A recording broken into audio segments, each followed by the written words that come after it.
ಅಬ್ಬರದ ಮಳೆಗೆ ರಾಷ್ಟ್ರೀಯ ಹೆದ್ದಾರಿಯೇ ಕೊಚ್ಚಿ ಹೋಗಿದೆ. ಕುಮಟಾ ಶಿರಸಿ ಸಂಪರ್ಕ ಮಾಡುವಂತಹ ಮಾರ್ಗ ಸಂಪೂರ್ಣವಾಗಿ ಕಡಿತವಾಗಿದೆ.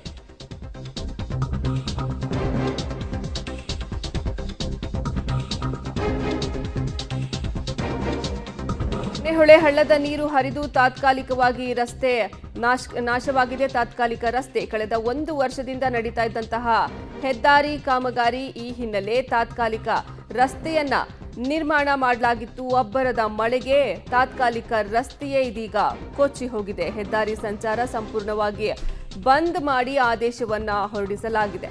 ಅಬ್ಬರದ ಮಳೆಗೆ ರಾಷ್ಟ್ರೀಯ ಹೆದ್ದಾರಿಯೇ ಕೊಚ್ಚಿ ಹೋಗಿರೋದು ಸದ್ಯ ನೀವು ದೃಶ್ಯಾವಳಿಗಳಲ್ಲೂ ಸಹ ನೋಡ್ತಾ ಇರಬಹುದು. ಇದು ತಾತ್ಕಾಲಿಕವಾಗಿ ನಿರ್ಮಾಣ ಮಾಡಿದಂತಹ ರಸ್ತೆ ಇದೀಗ ಭಾರಿ ಮಳೆಗೆ ಸಂಪೂರ್ಣವಾಗಿ ನಾಶ ಆಗಿದೆ. ಅಬ್ಬರದ ಮಳೆಗೆ ರಾಷ್ಟ್ರೀಯ ಹೆದ್ದಾರಿಯೇ ಕೊಚ್ಚಿ ಹೋಗಿದೆ. ಕುಮಟಾ ಶಿರಸಿ ಸಂಪರ್ಕ ಮಾಡುವಂತಹ ಮಾರ್ಗ ಸಂಪೂರ್ಣವಾಗಿ ಕಡಿತವಾಗಿದೆ.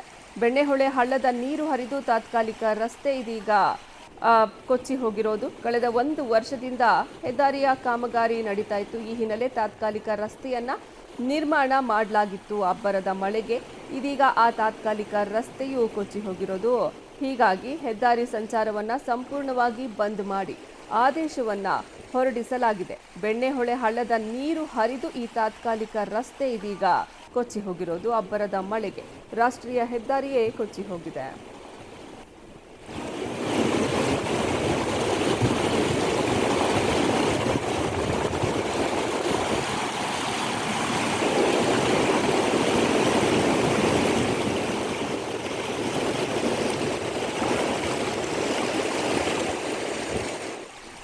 ಸದ್ಯ ನೀವು ದೃಶ್ಯಾವಳಿಗಳಲ್ಲಿ ಗಮನಿಸ್ತಾ ಇರಬಹುದು. ಇದು ರಾಷ್ಟ್ರೀಯ ಹೆದ್ದಾರಿಯಲ್ಲಿ ನಿರ್ಮಾಣ ಮಾಡ್ತಾ ಇದ್ದಾರೆ ಕಳೆದ 1 ವರ್ಷದಿಂದ. ಹೀಗಾಗಿ ತಾತ್ಕಾಲಿಕ ರಸ್ತೆಯನ್ನ ನಿರ್ಮಾಣ ಮಾಡಿದ್ರು. ಇದೀಗ ಭಾರಿ ಮಳೆಗೆ ತಾತ್ಕಾಲಿಕ ರಸ್ತೆ ಸಹ ಇದೀಗ ಕೊಚ್ಚಿ ಹೋಗಿರೋದು. ಹೀಗಾಗಿ ಇಲ್ಲಿನ ಸಂಪರ್ಕವನ್ನ ಕಂಪ್ಲೀಟ್ ಆಗಿ ಬಂದ್ ಮಾಡಿ ಆದೇಶವನ್ನ ಕೊಡಲಾಗಿದೆ.